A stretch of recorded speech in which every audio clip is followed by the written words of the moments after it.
20వ దినపు కూడికలోనికి దేవుడు మనల్ని ప్రవేశపెట్టిన విధానం బట్టి దేవాది దేవునికి వందనాలు తెలియజేసుకుంటూ ప్రార్థనాపూర్వకంగా ఈ యొక్క కూడికను మనం ప్రారంభించుకుందాం. పరిసరాలను కళ్ళు మూసుకుందాం, కళలు వంచుదాం, ప్రార్థనలు ఏర్పడుదాం. మన మధ్యలో సిస్టర్ పద్మావతి గారు ఉన్నారు, వారు ప్రారంభ ప్రార్థన చేయవలసిందిగా మనం చూస్తాం.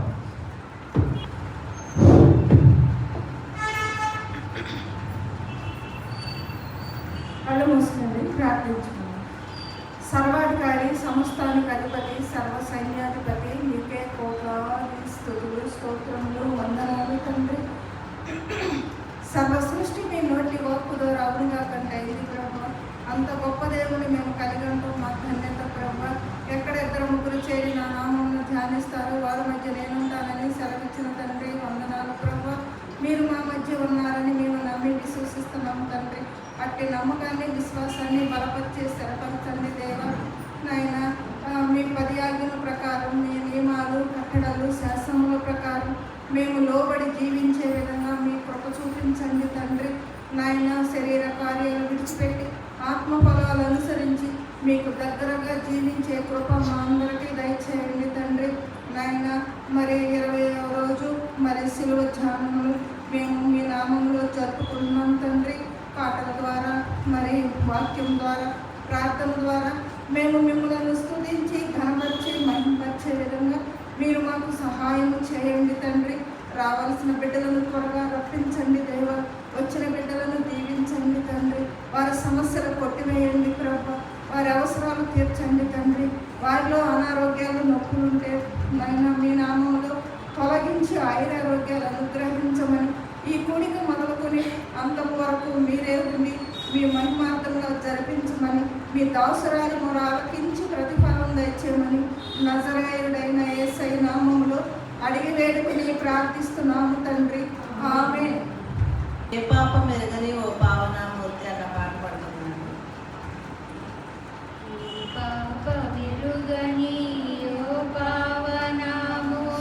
పాప విమోచకుండా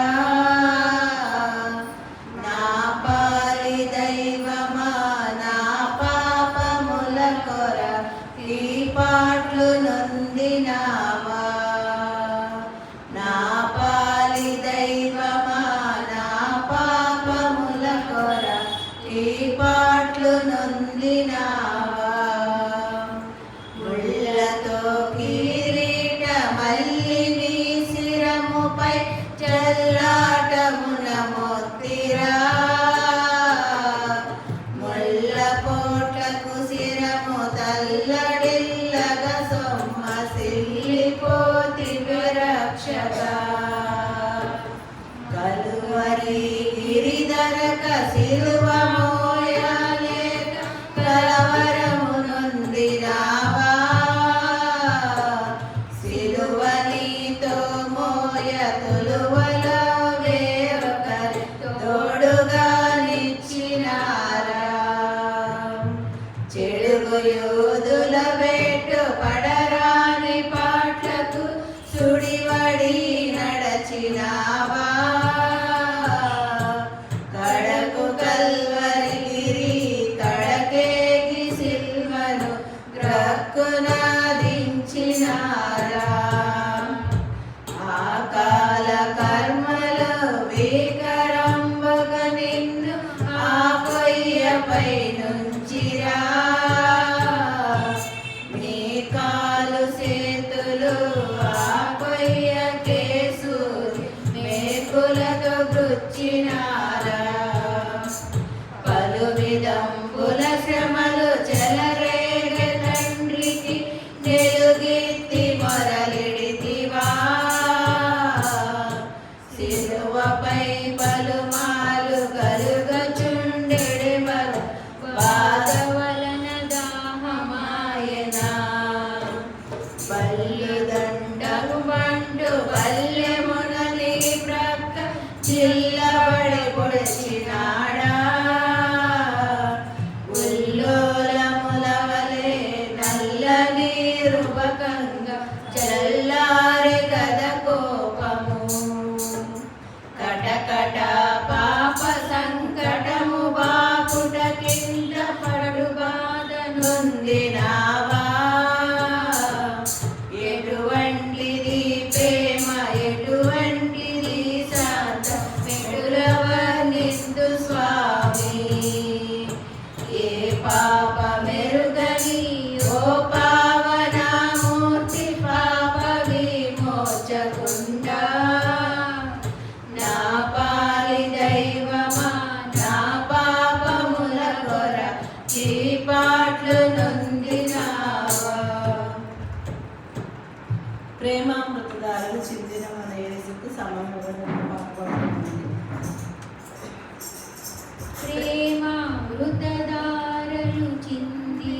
ధారలు చిందిన మన యేసుకు సమమెవరు?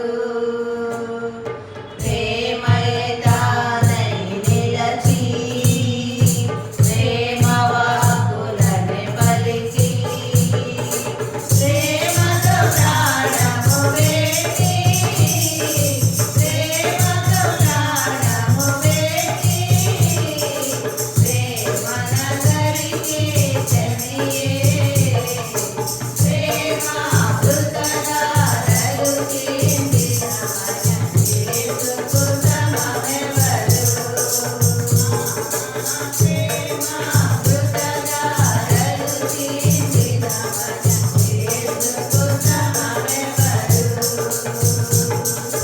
నిశ్చలమైన ప్రేమ జీవి ఇలలో దావేది.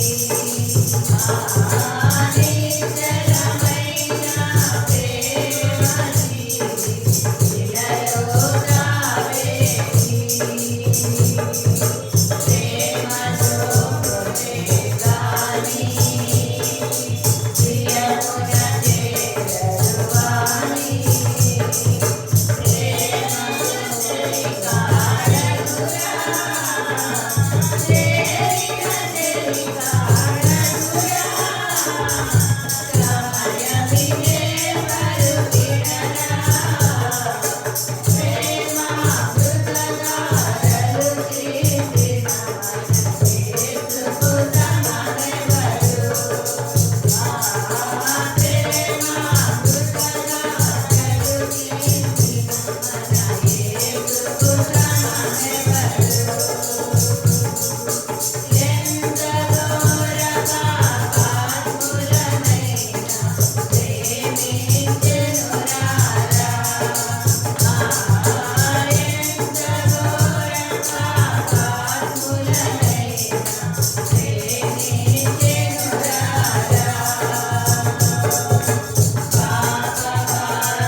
రాజులకు రాజైన ఈ మన విభుని పూజ చేయుటకు రండి అన్నమాట.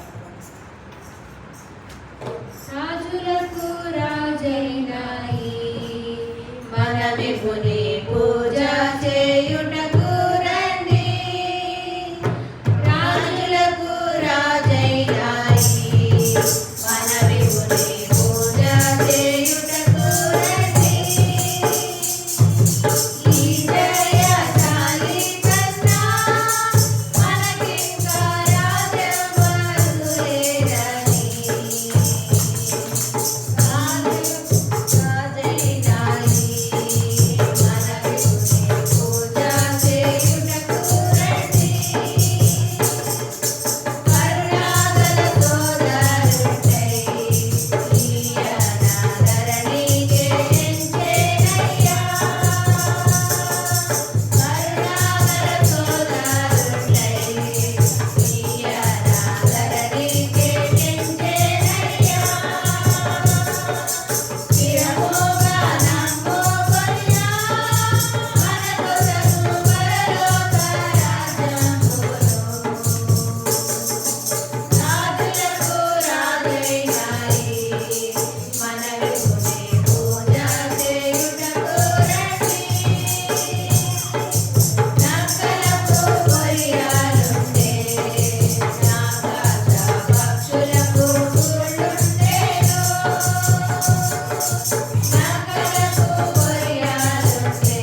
స్త్రీలకు ప్రత్యేకమైన వందనాలు తెలియజేసుకుంటూ ఈ సమయంలో ఎవరైనా ప్రత్యేకమైన పాట పాడాలని ఆశ కలిగి ఉన్నట్లయితే సమయాన్ని అందజేస్తా ఉన్నా. రక్తము రక్తము రక్తము అమూల్యమైన రక్తము నిష్కలంకమైన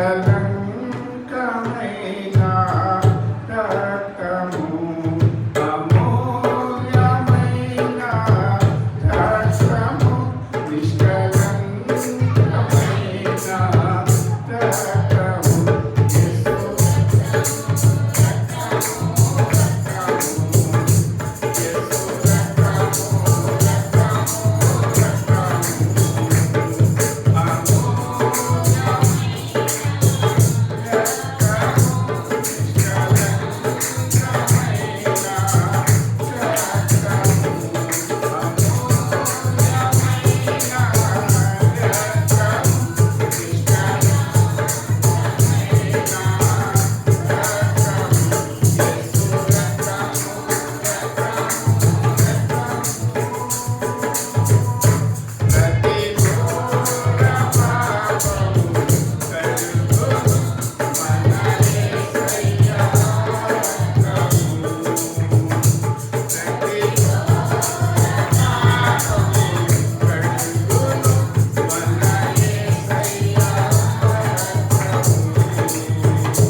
ప్రత్యేకమైన పాటను పాడి వినిపించిన శంకర్రావు గారికి ప్రత్యేకమైన వందనాలు తెలియజేసుకుంటూ ఈ సమయంలో దేవుని యొక్క వాక్యాన్ని మనం ధ్యానించుకుందాం. మన మధ్యలో సిస్టర్ మౌనిక గారు ఉన్నారు. వారు ముందుకు వచ్చి ప్రార్థన చేసిన తర్వాత దేవుని యొక్క వాక్యాన్ని మనం ధ్యానించుకుందాం.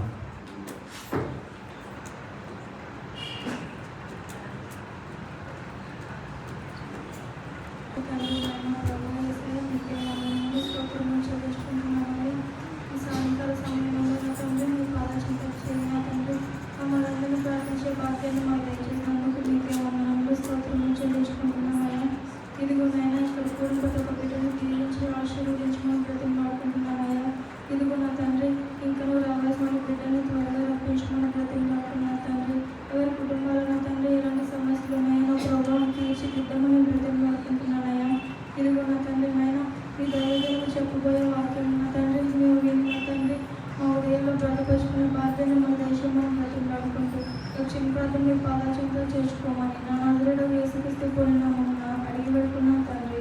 ఆమేన్.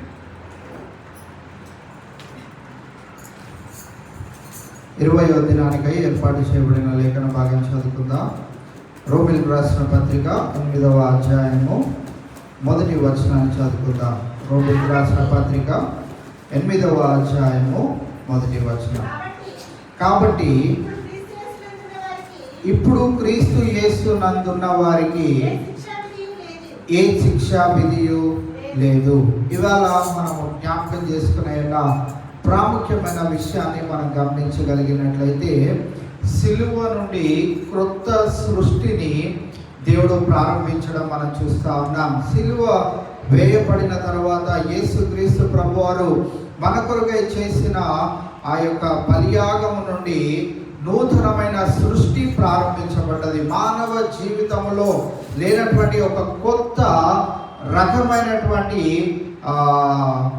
జీవితాన్ని దేవుడు ప్రారంభించడం మనము చూడగలుగుతా ఉన్నాం. కాబట్టి ఇప్పుడు క్రీస్తు యేసు నందున్న వారికి ఏ శిక్షా విధియు లేదు.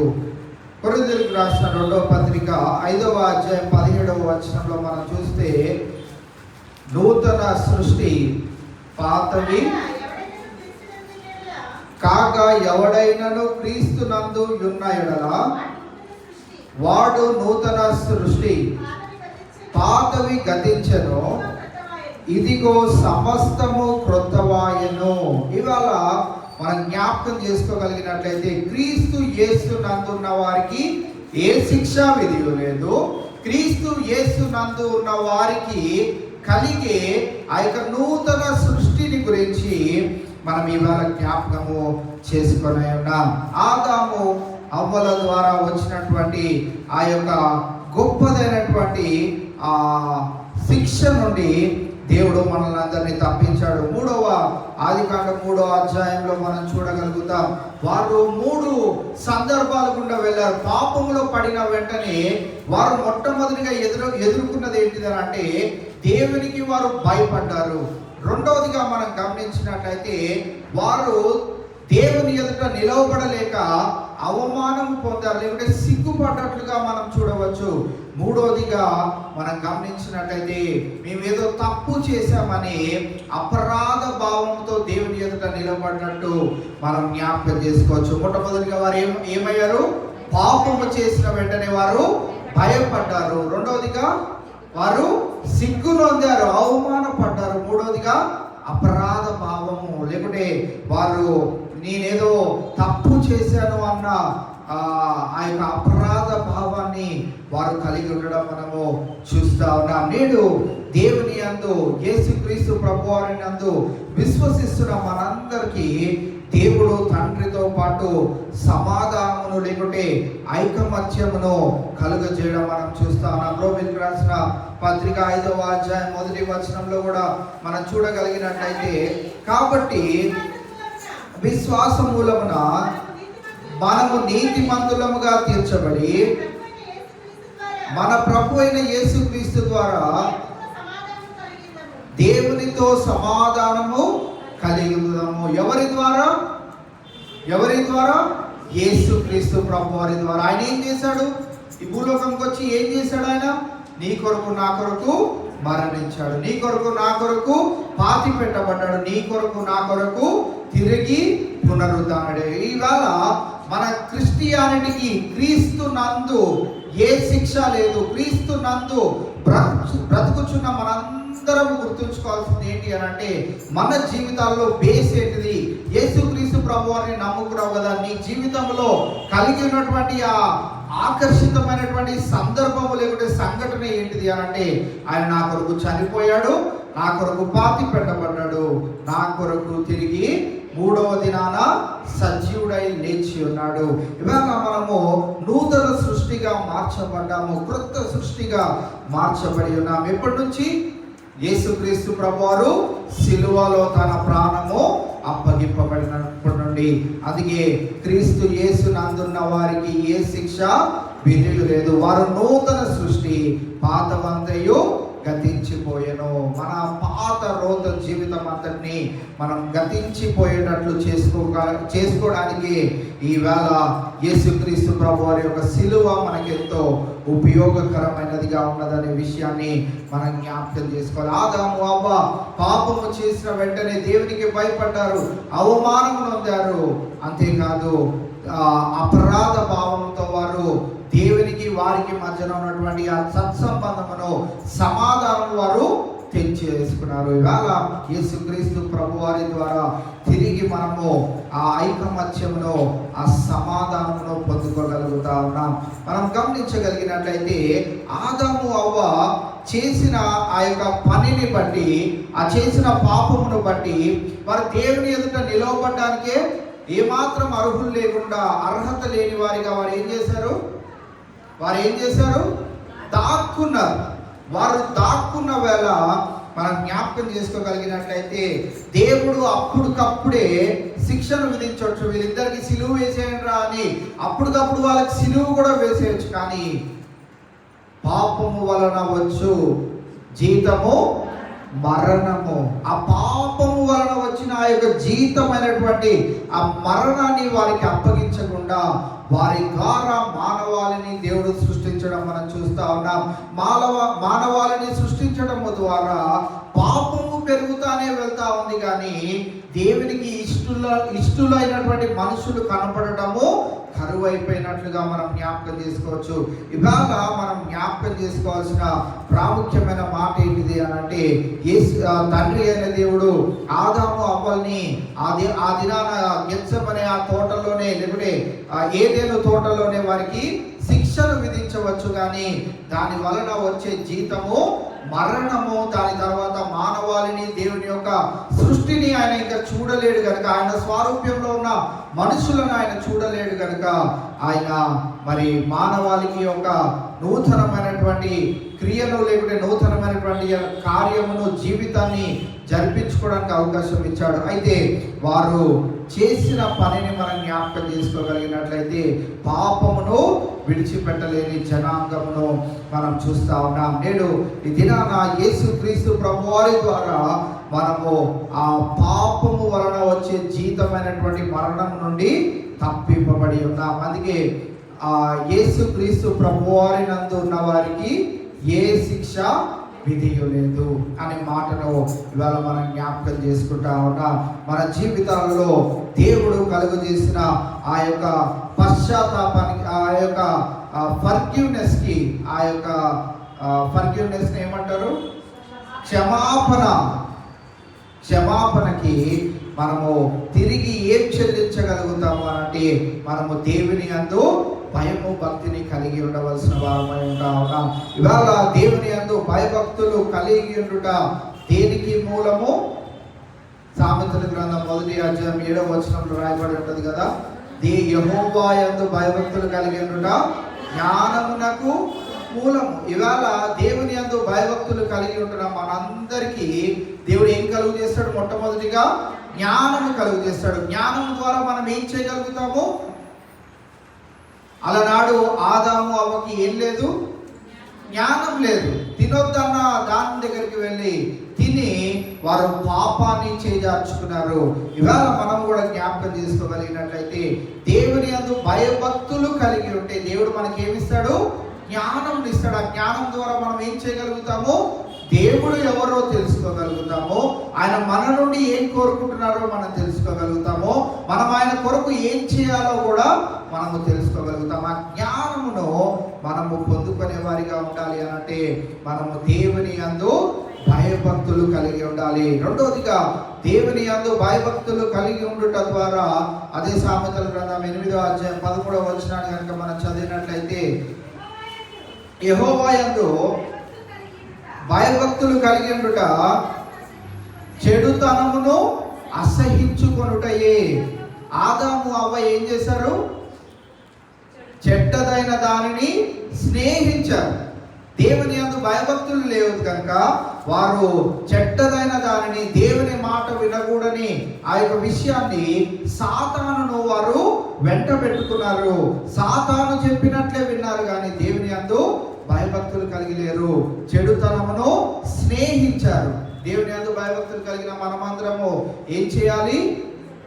చెడుతనమును అసహించుకోవాలి. రెండవ ప్రాముఖ్యమైన విషయం ఇవాళ మొట్టమొదటిగా దేవుని యందు భయభక్తులు కలిగి ఉంటే దేవుడు మనకు జ్ఞానం ఇస్తాడు. దేవుని యందు భయభక్తులు కలిగి ఉంటే మనకు చెడుతనమును అసహించుకొని రీతిగా మనము దాని జోలికి వెళ్ళకుండా దేవుడు మనల్ని కాపాడగలుగుతాడు. ఎందుకు అనంటే పాపము వలన వచ్చు జీతము మరణము. అయితే యేసుక్రీస్తు ప్రభువారి నందు ఉన్న మనందరికీ ఏ శిక్ష విధియు లేదు. పాతవి గతించను, సమస్తము నూతనమాయను. ఇవాళ మన జీవితాలలో నూతన పరచబడినటువంటి జీవితాలుగా మన జీవితాలను ప్రభువులో కట్టుకోవలసిన వారమై ఉన్నాం. దానికి ఏది మన జీవితాలలో మరి ఉపయోగకరంగా ఉంటుంది అని అంటే వేలాడుతున్న ఆ కలువరి సిలువ. కాబట్టి ఇవాళ మరి ఆదాము అవ్వలు చేసిన ఆ యొక్క పనిని మనం జ్ఞాపకం చేసుకుంటా ఉన్నాం. వారు చేసిన పనిని మనము చేయకుండా మనల్ని మనము కాపాడుకోవాలి. రెండోదిగా మనం గమనించినట్లయితే ఆదాము అవ్వలు దేవుని ఎదుట నిలవబడడానికి చాలా సిగ్గుపడ్డారు. వారు సిగ్గుపడ్డప్పుడు ఏం చేశారు? మొట్టమొదటిగా వాళ్ళు ఏం చేశారు? చెట్టుకున్న ఆకులను చుట్టుకున్నారు. చెట్టుకున్న ఆకులను చుట్టుకుంటే దేవుడు అప్పుడు కూడా తన క్షమాపణ ఎలా చూపెట్టాడంటే, ఆకులు చుట్టుకోవడం వల్ల అది ఏదో ఒక దినాన ఎండిపోతాయి, దాని నుండి ఏమైనా పురుగులు కానీ ఏమైనా వచ్చి వారిని ఏమైనా చేస్తాయేమో అని దేవుడు వారికి ఏం అప్పగించాడు, లేకుంటే దేవుడు వారిని దేంతో కప్పాడు అని అంటే మరి చర్మముతో వారిని కప్పినట్లు మనం చూస్తా ఉన్నాం. ఆ చర్మముతో కప్పివేయడము దేనికి సాదృశ్యంగా ఉన్నది అని అంటే యేసుక్రీస్తు ప్రభువారు గొర్రె పిల్లగా మన క్రీస్తు ప్రభువారిని అప్పగించడానికి సాదృశ్యంగా ఉన్నది. ఆ కార్యం ఎప్పుడు చేశాడు? ప్రారంభంలోనే చేశాడు. మనము తండ్రి అయిన దేవుడు పరలోక రాజ్యంలోనికి వెళ్ళినప్పుడు మనము సిగ్గుతో తలదించుకొని ఉండకుండా, అలనాడు ఆదాము అవ్వ సిగ్గుతో తలదించుకొని ఉన్న వేళ దేవుడు ఏం చేశాడంటే వారికి చర్మాన్ని, అంటే చర్మం కప్పాలంటే ఏం చేయాలి? అక్కడ ఒక జంతువుని చంపాలి. దానికి యోహాను బాప్తిస్మం ఇచ్చి యోహాను కూడా ఏమని అంటాడు? ఇదిగో దేవుని గొర్రెపిల్ల. ఎవరిని అంటున్నాడు? యేసుక్రీస్తు ప్రభువారిని దేవుని గొర్రెపిల్లగా అక్కడ బాప్తిస్మం ఇచ్చి యోహాను తెలియజేయడం మనం చూస్తా ఉన్నాం. ఈవేళ ఆ బలిని ప్రారంభంలోనే ఆదాము అవ్వలతో దేవుడు ప్రారంభించి ఉన్నాడు. నేటి దినాన మనము దేవుని యందు మనము నమ్మిక ఉంచే వారిగా మనం ఉంటా ఉన్నాము కనుక దేవుని గొర్రెపిల్ల అయినటువంటి యేసుక్రీస్తు ప్రభువారిని మనం విశ్వసిస్తున్నాము కనుక మన జీవితాలలో ఆ యొక్క సిగ్గుమాలిన లేకుంటే తలదించుకోవాల్సిన పరిస్థితి లేకుండా మనం తల ఎత్తుకొని దేవుని ఎదుట ధైర్యంగా నిలవబడి ఆ యొక్క స్థితిని దేవుడు మనకి అనుగ్రహించి ఉన్నాడు. ఇవాళ మనము యోహాను సువార్త 1వ అధ్యాయం 12వ వచనాన్ని మనం చూడగలిగినట్లయితే మనకి ఎంత ఆధిక్యతనిచ్చాడో అక్కడ మనం చూసినట్లయితే, తాను ఎందరు అంగీకరించిరో వారందరికీ అనగా తన నామమునందు విశ్వాసం ఉంచిన వారికి దేవుని పిల్లలగుటకు ఆయన అధికారము అనుగ్రహించను. మనం ఏం అవ్వడానికి అధికారం ఇచ్చాడంట? దేవుని పిల్లలు. ఎవరో పిల్లలు అవ్వడానికి కాదంట, దేవుని పిల్లలు, సాక్షాత్తు దేవుని పిల్లలు అవ్వడానికి దేవుడు మనకి అనుగ్రహమును లేకుంటే ఆ యొక్క ఆధిక్యతను మనకి ఇచ్చినట్లు మనం జ్ఞాపకం చేసుకోవచ్చు. ఇవాళ మనం యేసుక్రీస్తు ప్రభువారు సిలువ వేయబడిన మరి ఆ త్యాగాన్ని మనం అనుదినం జ్ఞాపకం చేసుకోగలిగినట్లయితే సిగ్గుతో తలదించుకోవాల్సిన మనలను దేవుడు తన ఎదుట నిలవబడి ధైర్యంగా నిలవబడి ఆధిక్యతను దేవుడు మనకు అనుగ్రహిస్తా ఉన్నాడు. కావున ఇవాళ ఆయన పిల్లలగుటకు అని అంటే ఆయన పిల్లలైన మనము ఆయన ఎదుట నిలవబడ్డప్పుడు ఎలా నిలబడొచ్చు అంట? ఇప్పుడు ధైర్యముతో నిలవబడచ్చు. ఆ మాట ఎక్కడ ఉంది? యోహాను మొదటి పత్రికలో మనం చూస్తాం. యోహాను మొదటి పత్రిక 5వ అధ్యాయము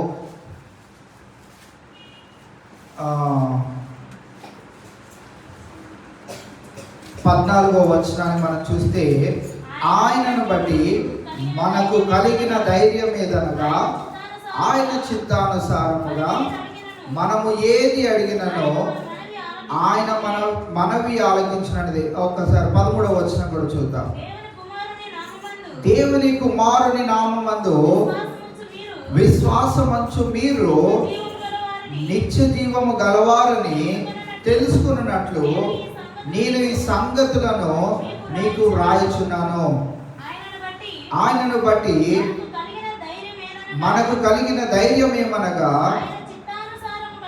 ఆయన చిత్తానుసారముగా మనం ఏది అడిగినానో ఆయన మన మనవి ఆలకించినది. 13వ వచనంలో మనం చూస్తున్నాం కదా, దేవుని కుమారుని నామమందు విశ్వాసముంచు మీరు నిత్య జీవము గలవారని తెలుసుకున్నట్లు ఆయన ఎదుట ధైర్యముగా నిలవబడి ఆ యొక్క ఆధిక్యతను దేవుడు మనకి ఎప్పుడు అనుగ్రహిస్తాడంటే, ఎప్పుడైతే నీవు నేను యేసుక్రీస్తు ప్రభువారు సిలువలో వేలాడుతున్న ఆ యొక్క సందర్భాన్ని మనం జ్ఞాపకం చేసుకుంటూ ఆయన నీ కొరకు నా కొరకు చేసిన యొక్క త్యాగమునందు ఎవరైతే విశ్వాసం ఉంచుతారో వారు నిత్య జీవము గలవారు. ఆయన ఎదుట ధైర్యముగా నిలవబడినట్లు దేవుడు మనకి సహాయం అనుగ్రహిస్తాడు. ఆదాము అవ్వ మరి సిగ్గుతో తలదించుకొని దేవుని ఎదుట నిలవబడ్డారు.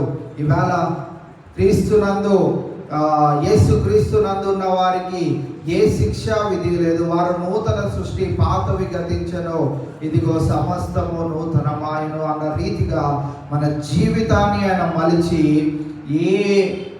ఎలాంటి దారిలో ఎటెళ్ళిపోతుందో మన గమ్యము తెలియని పరిస్థితుల్లో దేవుడు మనకు ఒక గమ్యాన్ని చూపెట్టాడు. నువ్వు ఆయన యందు నా కుమారుని యందు విశ్వసిస్తున్నావు కనుక, ఆయన చేసిన బలియాగం యందు నువ్వు విశ్వసిస్తున్నావు కనుక, నీ జీవితాన్ని మార్చుకుంటున్నావు కనుక నేడు నీవు ఎక్కడుంటావు అంటే నాతో కూడా పరదేశిలో నువ్వు నిత్య జీవము గలవారగునట్లు దేవుడు మనకి ఆ ధైర్యాన్ని ఇవ్వనన్నాడు. కావున ఇవాళ రెండవ అంశముగా మనం జ్ఞాపకం చేసుకోగలిగినట్లయితే, దేవుడు తన బలియాగమును ఆదాము అవ్వల దినమునే మొదలుపెట్టి నేడు ఈ దినాన ఆయన ఎంతో విశ్వసించుచున్న మనందరికీ దేవుడు నూతన సృష్టిగా మనల్ని చేసినట్లు మనం జ్ఞాపకం చేసుకోవచ్చు.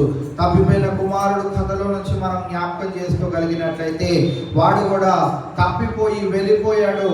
తన దీనమైనటువంటి పరిస్థితుల్లో తిరిగి తండ్రి చెంతకు రాగా తండ్రి ఏం చేశాడు? వచ్చావారా, వెళ్ళిపో నా ఇంట్లో నుంచి అన్నాడా? ఏమన్నాడు? తిరిగి తన రాజభోగం అంతటిని ఆయనకు అప్పగించాడు. నా కుమారుడు తిరిగి వచ్చాడు అని వెంటనే తనను హత్తుకొని ముద్దు పెట్టి ఉంగరమును తొడిగి ప్రశస్త వస్త్రాలను ఆయనకు ధరింపజేసి ఘనమైనటువంటి రీతిలో ఆర్భాటమును చేసినట్లు మనం జ్ఞాపకం చేసుకుంటా ఉన్నాం. నేడు ఈ దినాన మనము కూడా ఏ శిక్షా విధియు లేదు అని మనకి ఇష్టానుసారమైనటువంటి జీవితాన్ని జీవిస్తే దేవుని పిల్లలు అవ్వలేము. మనల్ని దేవుడు నూతన సృష్టిగా మార్చాడు. పాతవన్నీ గతించిపోవాలి. మనము సమస్తము నూతనపరచబడే పరిస్థితుల్లోనికి రాలేకపోయినట్లయితే దేవుడు మనకు క్షమాపణ ఇవ్వడు. కానీ మనము తిరిగి నూతన పరచబడితేనే కానీ ఆయన చెంతకు పశ్చాత్తాప హృదయంతో ఆ కుమారుడు కూడా ఎలా వచ్చాడు? తండ్రి దగ్గరికి ఏం చేద్దామని వచ్చాడు? ఇక్కడ నేను పొట్టు తింటా ఉన్నాను, అదే నా తండ్రి దగ్గరికి వెళ్తే ఆ పనివారిలో ఒక్కరిగా నన్ను చేర్చుకున్న మంచి ఆహారం నేను భుజించవచ్చు అని ఆ కుమారుడు తిరిగి వచ్చాడు. ఇవాళ మనము కూడా దేవుని చెంతకు వస్తున్నప్పుడు దేవుడు నా జీవితంలో ఏ మేలు చేయకపోయినా పర్వాలేదు, ఆయన కుమారునిగా కుమార్తెగా నన్ను స్వీకరిస్తే చాలు అని మనం ఆయన దగ్గరికి రాగలిగినప్పుడు ఆయన కుమారులు ఆయన కుమార్తెలను దేవుడు ఎలా ఉంచుతాడు? ప్రశస్త వస్త్రాలను ధరింపజేసి ఘనమైనటువంటి రీతిలో వారికి ఆర్భాటమును చేసే దేవుడు మన దేవుడు. కాబట్టి ఇవాళ మనం ఆ విషయాన్ని జ్ఞాపకం చేసుకోవాలి. ఏ శిక్షా విధి లేదు అని అంటే ఏమి ఇంకా నాకు నచ్చినట్లు నేను జీవించవచ్చు అని కాదు, కానీ ఏ శిక్షా విధి లేదు అని అంటే మరి ఎక్కువ జాగ్రత్తగా మన జీవితాన్ని ఆయనకి సమర్పించే వారిగా ఉండాలి. మరి ఎక్కువ జాగ్రత్తగా భయముతో భక్తితో ఆయన ఎదుట మనము నిలవబడే వారిగా ఉండాలి అని ఆ మాట మనకు జ్ఞాపకం చేస్తా ఉన్నది. యెషయా గ్రంథము 61వ అధ్యాయము 10వ వచనాన్ని మనం చదివినట్లయితే, యెషయా గ్రంథము 61వ అధ్యాయము 10వ వచనం, శృంగారమైన పాగా ధరించుకునిన పెళ్లి కుమారుని రీతిగాను ఆభరణములతో అలంకరించుకునిన పెళ్లి కుమార్తె రీతిగాను ఆయన రక్షణ వస్త్రములను నాకు ధరింపజేసి ఉన్నాడు. నీతి అను పైబట్టను నాకు ధరింపజేసి ఉన్నాడు. కాగా యెహోవాను బట్టి మహానందముతో నేను ఆనందించుచున్నాను. నా దేవుని బట్టి నా ఆత్మ ఏమవుతుందంట? ఉల్లసించుచున్నది అని యెషయా ప్రవక్త తెలియజేస్తా ఉన్నాడు. నేడు మన దేవుడు మనకి ఏమి ఇచ్చాడు అని అంటే, నాకు ఇల్లు ఇవ్వలేదండి, నేను అడిగిన ఉద్యోగం ఇవ్వలేదండి, నేను అడిగిన రీతిగా నా బ్రతుకును దేవుడు ఉంచలేదండి, నేను అడిగిన ప్రార్థన వసతులు ఏమి నా జీవితంలో తీర్చలేదు అని అంటే యెషయా ప్రవక్త మనకు జ్ఞాపకం చేస్తున్నాడు. వాటికంటే అతి శ్రేష్టమైనవి దేవుడు నా జీవితంలో ఆల్రెడీ ఇచ్చి ఉన్నాడు. ఏమి ఇచ్చాడంట? ఆయన రక్షణ వస్త్రములను నాకు ధరింపజేసి ఉన్నాడు. ఇవాళ నాకు రక్షణ వస్త్రం ఇవ్వలేదన్న వాళ్ళు ఎవరైనా ఉన్నారా? వాళ్ళలో చేవేస్తున్న మనందరికీ దేవుడు ఆల్రెడీ ఏమిచ్చాడు? రక్షణ వస్త్రమును ఆయన మనకిచ్చాడు. ఆయన రక్షణ వస్త్రమును మనకిచ్చి ఉన్నాడు. నీతి అను పైబట్టను నాకు ధరింపజేసి ఉన్నాడు. ఎవరి నీతి? దేవుని నీతి మన జీవితాల్లో ఎలా ఇచ్చాడంట? పై వస్త్రం అంటే పైన మామూలుగా వేసుకునే వస్త్రము, దాని రక్షణ వస్త్రములు అంటే మామూలుగా వేసుకునే బట్టలు. దానిపైన పై వస్త్రం అని అంటే రాజుల కాలంలో కనుక మనం చూసినట్లయితే వాళ్ళకొక మెడకి ఒక తాడు లాంటిది కట్టి దాన్ని ఇలాగా వదిలేస్తారు. చాలా లాంగ్. మనకి పెళ్ళిళ్ళప్పుడు పెళ్లి కుమార్తెకు వేలు వేస్తాం కదా, వేలేమో తల మీద నుంచి అలా కింద వదులుతారు. రాజులకు ధరింపజేసే వస్త్రాలు కనుక మీరు చూసినట్లయితే అది మెడకు కట్టి దానిని ఇలాగా పెద్ద ఒక చున్నీ లాంటిది మంచి క్లాత్ ని వారికి ధరింపజేస్తారు. దాన్ని బట్టి మనం ఏం గుర్తు చేసుకోవచ్చు అంటే, మీరు పాత సినిమాలు కనుక చూసినట్లయితే రాజు అలా నడుచుకుంటా వస్తున్నాడు అంటే తన పై వస్త్రం అంతా అలాగా దారంతో ఉంటుంది. ఆయన మెట్ల మీద నడుచుకుంటా వెళ్తుంటే అది ఆ మెట్ల మీద అలాగా వాలి ఉంటుంది. సో అందరూ ధరించుకోరు. మంత్రి ఎప్పుడైనా అలాంటి ధరించుకోవడం చూసారా? అక్కడ సైనికులు ఎవరైనా ధరించుకోవడం చూసారా? అవన్నీ రాజుకి ఇవ్వడానికి గల కారణం ఏంటిది అంటే, ఆయన అందరికీ అధిపతి.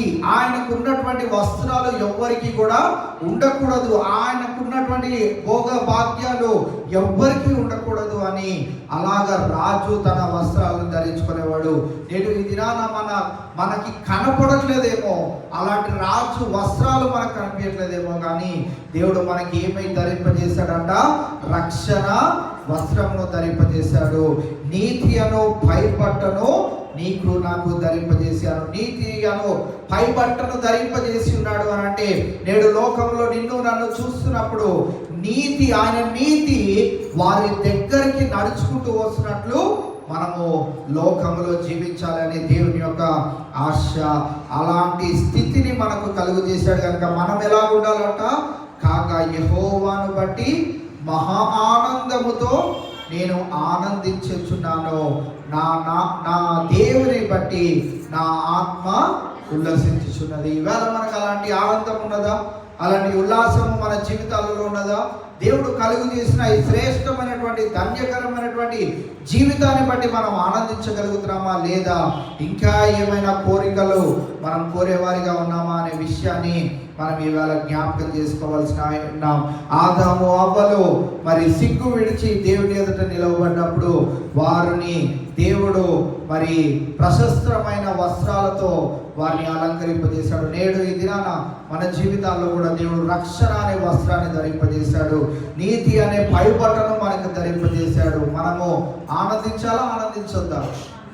ఆనందించవలసిన వారమై ఉంటాం. ఈ గుర్తుల ద్వారా దేవుడు మనల్ని ఏమని ఎంచుకుంటున్నాడు?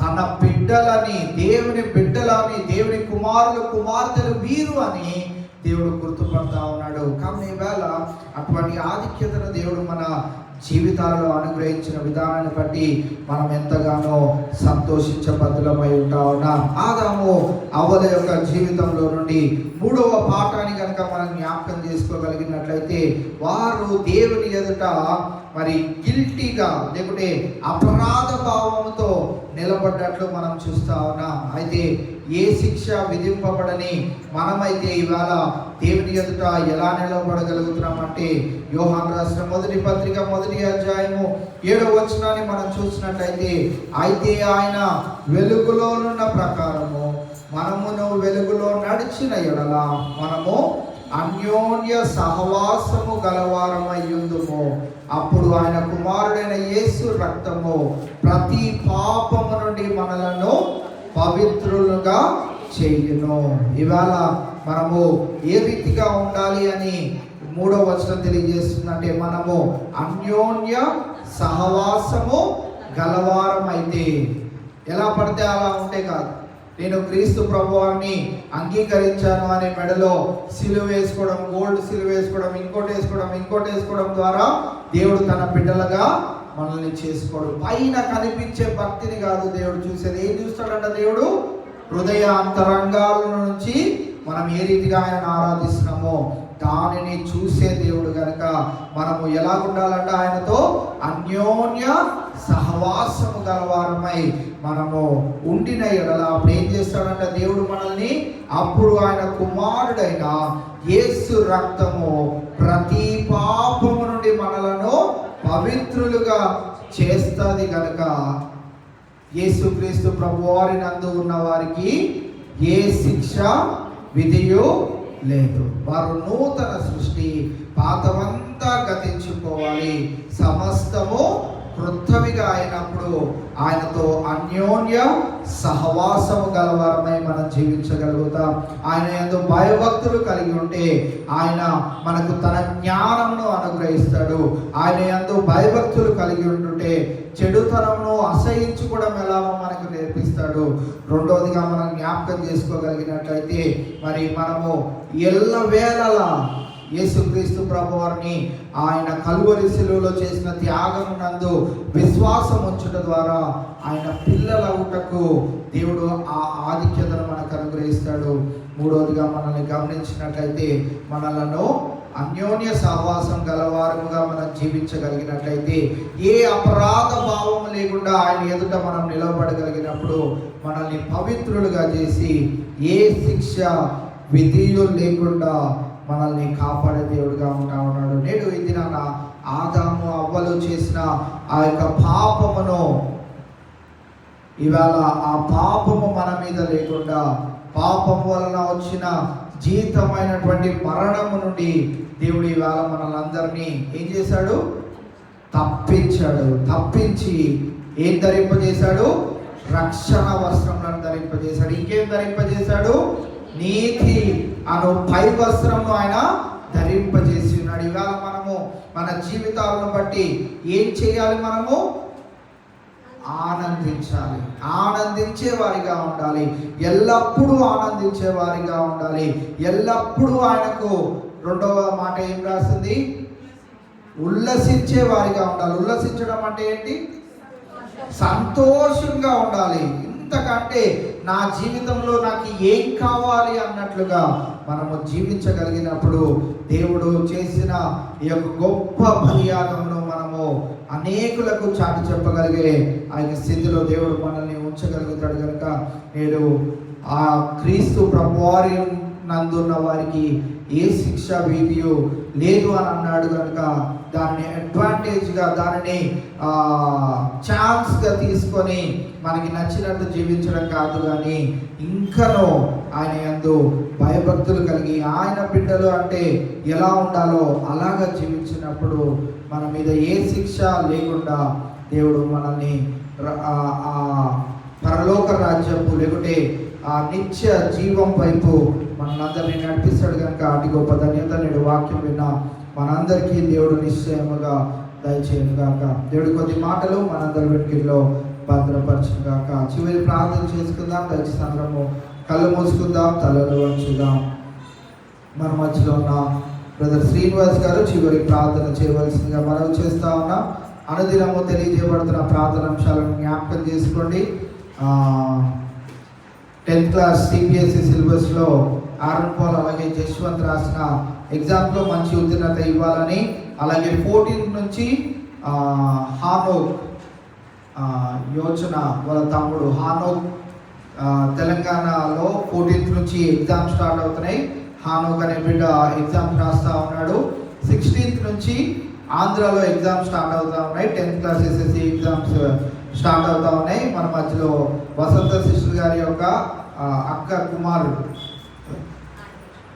ఆడపడుచు కొడుకు శశాంక్, మరి ఆ బిడ్డ కూడా ఆంధ్రాలో 10th క్లాస్ ఎగ్జామ్ 16th నుంచి రాయబోతున్నాడు. మరి బిడ్డలిద్దరికి దేవుడు చక్కనటువంటి జ్ఞానం అనుగ్రహించలాగా వారి కొరకు ప్రార్థన చేద్దాం.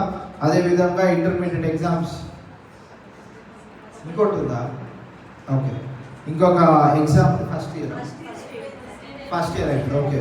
ఫస్ట్ ఇయర్ ఎగ్జామ్స్ ఈ రోజుతో అయిపోయినాయి. సెకండ్ ఇయర్ ఎగ్జామ్ రేపు ఇంకొకటి ఉన్నది.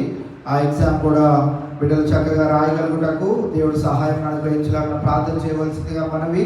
అలాగే నీట్ ఇంకా MSET ఎగ్జామ్స్కి ప్రిపేర్ వచ్చిన బిడ్డల కొరకు ప్రార్థన చేయవలసిందిగా మనవి. అలాగే అనారోగ్య పరిస్థితుల్లో ఉన్న బిడ్డలు జ్ఞాపకం చేసుకుందాం.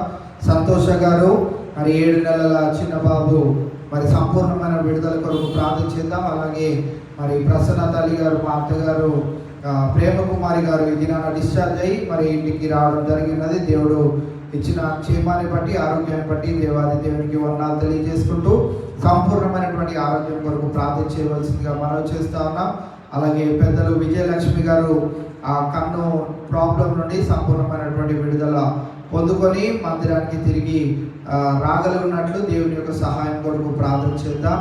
అలాగే గర్భిణీ స్త్రీల గురించి కూడా ప్రార్థన చేద్దాం. రాణి గారు అలాగే రేష్మా వాళ్ళిద్దరి గురించి కూడా ప్రార్థన చేయవలసిందిగా చివరి ప్రార్థన మన మధ్యలో ఉన్న బ్రదర్ శ్రీనివాస్ గారు వచ్చి చేసిన తర్వాత కూడికను మనం ముగించుకుందాం.